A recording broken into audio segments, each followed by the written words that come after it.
కలిసి నడిస్తే బాగుంటుంది అని రేవంత్ రెడ్డికి ఆఫర్ ఇచ్చిండు ఆయన. దాన్ని ఎట్లా అర్థం చేసుకోవాలి? అంటే ఎవరికి నచ్చినట్టు వాళ్ళు అర్థం చేసుకున్నారు.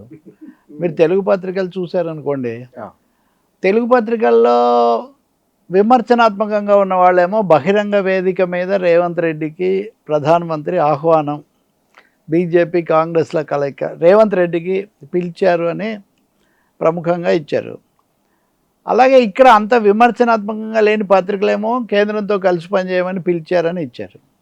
ఇంగ్లీష్ పత్రికలు, ఇంగ్లీష్ మీడియా అందరూ కూడా యూనివర్సల్గా మనం కలిసి పనిచేద్దామన్నారని ఇచ్చారు. కాబట్టి ఆ అంశాన్ని ముఖ్యమంత్రి రేవంత్ రెడ్డికి ఇచ్చిన వ్యక్తిగత ఆహ్వానంగా భావించటమా, ఎస్, లేక చాలా తెలివిగా కేంద్ర రాష్ట్రాలు కలిసి చేయటం అనే కోణంలో చూడటం అన్నది వాళ్ళ కోణాలను బట్టి వాళ్ళ ఆసక్తిని బట్టి ఉంటుంది. ఒకటైతే నిజం, రేవంత్ రెడ్డి ఎప్పుడు ప్రధానమంత్రితో మరీ సూటిగా మరీ ఘర్షణ పడే విధంగా మాట్లాడలేదు. బీజేపీ ఆయన అంటే బీఆర్ఎస్ కాంగ్రెస్ తమ మధ్య తాము ఘర్షణ పడిన స్థాయిలో వాళ్ళు బీజేపీని, మరీ ముఖ్యంగా ప్రధాని మోదీని అన్నది చాలా తక్కువ. నిన్న జరిగింది కూడా మనం చూస్తే అక్కడ చాలా ట్విస్ట్లు ఉన్నాయి దాంట్లో.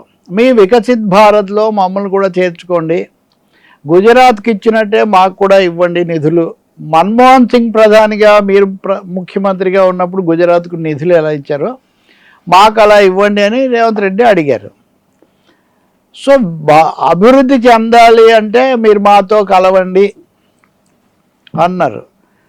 సో మాతో కలవండి అంటే ఆయన ప్రధానమంత్రి కాబట్టి కేంద్రంతో కలవాలా, ఆయన బీజేపీ కీలక నాయకుడు సూత్రధారి కాబట్టి బీజేపీతో కలవాలా, కాంగ్రెస్తో ఎలా కలుస్తుంది అనేది ఒకటి.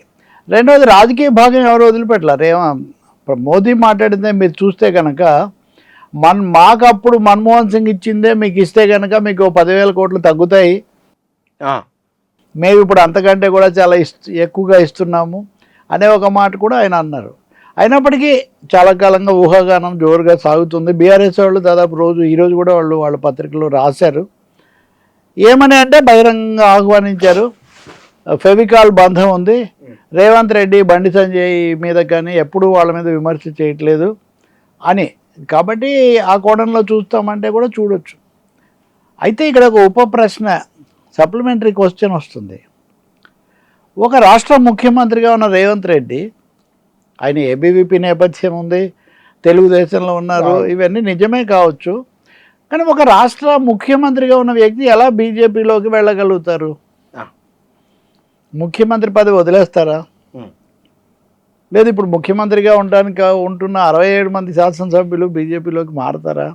కాబట్టి నాకు తెలిసి ఇప్పుడున్న సమకాలీన భారతదేశంలో ఏ రాజకీయ నాయకుడైనా ముందు తన ప్రభుత్వాన్ని కాపాడుకోవడానికి దానికి అవకాశం ఇస్తారు. అది చివరి క్షణం వరకు ముఖ్యమంత్రి పీఠం మీద ఉండడానికి ప్రాధాన్యత ఇస్తారు. కానీ రేపు ఏం జరుగుతుందో తెలియనటువంటి బీజేపీలోకి దూకే అవకాశం లేదు. పోనీ ముందుగా రాజీనామా చేసి వేరే పార్టీగా ఏర్పడి అంత ఏముందని చేస్తారు. కాబట్టి ఊహాగానాలకు ఏం తప్పులేదు, చేయడానికి అవకాశం కూడా ఉంది. కానీ వాస్తవంగా చూస్తే మటుకు ముఖ్యమంత్రి అయిన ఇంతవరకు ఏ ముఖ్యమంత్రి ఎన్నికల ముందు దూకింది లేదు. మొత్తం ఇప్పుడు భజన్లాల్ ఉన్నాడు, జనతావాడిగా గెలిచి కాంగ్రెస్ మొత్తం మారిపోయాడు. అలా మారిపోయేంత పరిస్థితి తెలంగాణలో రేవంత్ రెడ్డికి ఒకవేళ నిజంగా ఎవరన్నా చర్చిస్తే ముందే నేను అనుకోవట్లేదు. కానీ మోదీ ఎందుకు ఇలా అన్నారు? అయితే ఎందుకు అన్నాడు, ఎందుకు ఆ మాట అన్నట్టు? మీరు ముత్యాల ముగ్గు సినిమా చూస్తుంటారు కదా. అవును. అలాగే ఎస్వి కృష్ణారెడ్డి తీసిన నెంబర్ 1 సినిమా కూడా చూస్తుంటారు కదా. ఏముండదు, నేను వచ్చి నీ చెవి దగ్గరికి వచ్చి కాసేపు గోనికి నీ వెనక అటు ఇటు తిరిగి ఇలా సగేలు చేసి వెళ్ళిపోతా. సో బుచ్చన్న ఈయన ఏదో ఉన్నట్టుగా ఉందని ఇక్కడ ఉన్న వాళ్ళందరూ మాట్లాడి రేపు పొద్దునకంతా కథనాలు మొదలవుతాయి. ఎవరికి తోచింది వాళ్ళు అంటే అనుమాన బీజాలు నాటడం. తద్వారా కాంగ్రెస్ ప్రభుత్వము, కాంగ్రెస్ లేకపోతే ఎవరెవరు ఇక్కడ ఉంటే వాళ్ళందరూ కూడా రేపు ఎదుర్కోవడానికి అసలు ఫెవికాల్ బంధం కదా వాళ్ళిద్దరు. ఎటు తిరిగి బీఆర్ఎస్ చెప్తూ ఉంటుంది అన్నమాట.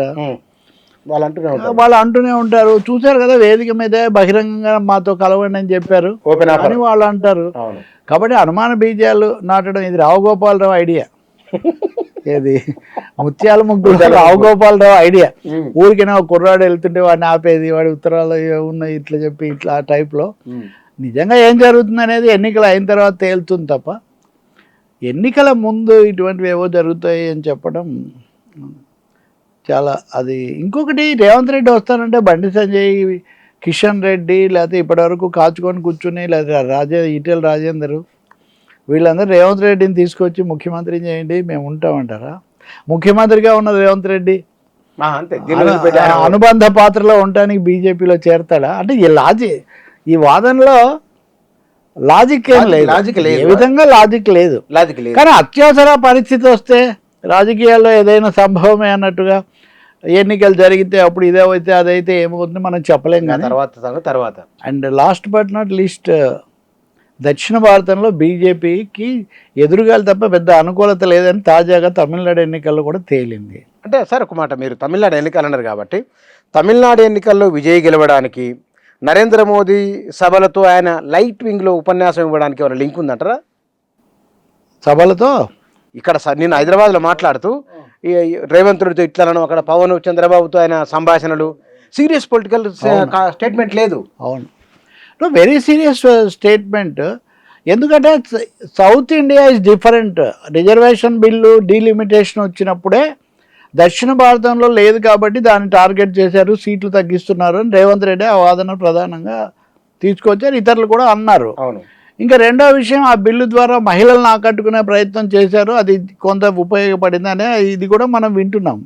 కాబట్టి ఈ నేపథ్యంలో అక్కడ కూడా ఓడిపోయిన తర్వాత వాళ్ళు భాగస్వామిగా ఉన్న అన్నాడీఎంకే 3వ స్థానానికి పడిపోయిన తర్వాత ఎక్కడైతే ఉదయనిధి స్టాలిన్ సనాతనవాదము అనే నినాదాన్ని తీసుకొచ్చారో అక్కడ జోసెఫ్ విజయ్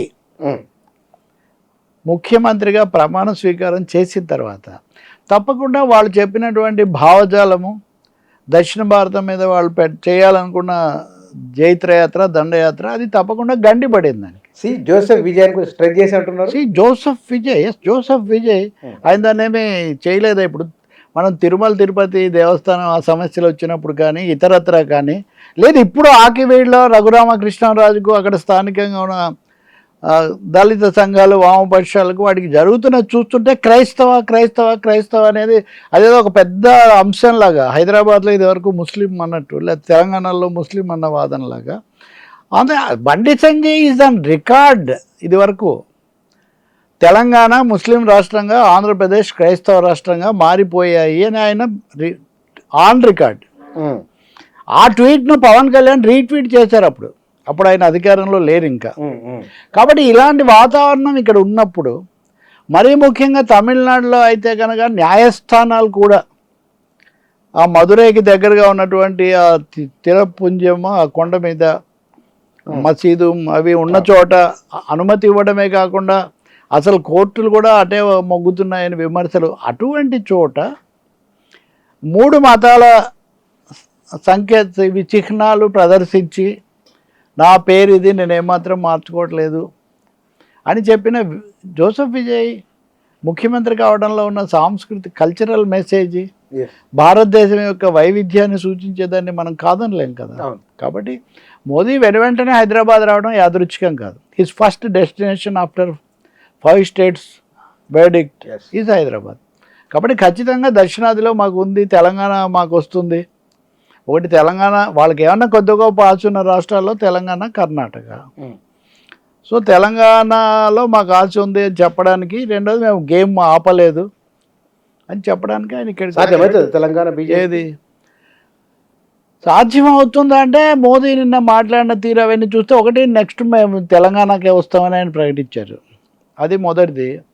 రెండవది, ఇంతకాలం బీజేపీ దూరంగా పెట్టినటువంటి ఇక్కడ ఎన్డీఏ వద్దు అని పవన్ కళ్యాణ్ మద్దతు ఇస్తానన్న పవన్ కళ్యాణ్ కూడా ప్రచారానికి రానికుండా చేశారు. గతంలో వెళ్ళి అడిగి మరీ ఆపారు. చంద్రబాబు నాయుడు తెరచాటు నుంచి లేకపోతే ఏదైనా రాజకీయం చేయడమే కానీ ఆయనకేమీ ఇక్కడ అవకాశం ఇవ్వలేదు, పొత్తు కూడా పెట్టుకోలేదు.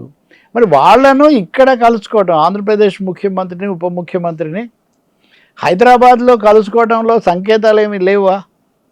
వాళ్ళని కలుసుకోవడమే కాదు, కలుపుకోవడం కూడా జరుగుతుంది. తెలంగాణలో మీరు ఒక విషయం గుర్తించాలండి, 2024కు ముందు మోదీ అప్పీల్ వేరు, ఆ మోదీ వేరు, 2024 తర్వాత వేరు.